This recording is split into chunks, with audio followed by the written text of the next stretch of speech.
Hello guys and welcome to the channel. Today I'm going to show you how you can activate 2 WhatsApp accounts on your DOOGEE T10.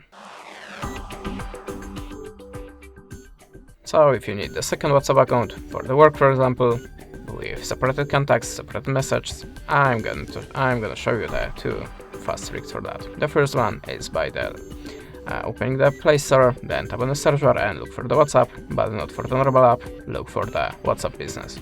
Just install that one. And let me see, I have 2 WhatsApp accounts on one device.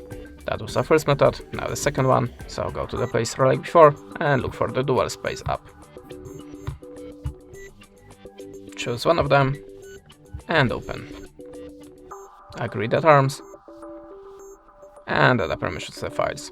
Now just open the WhatsApp and hold process running automatically, and now we are creating the next WhatsApp app and account. That's it. Thanks for watching. Leave us a subscribe or a comment, and goodbye.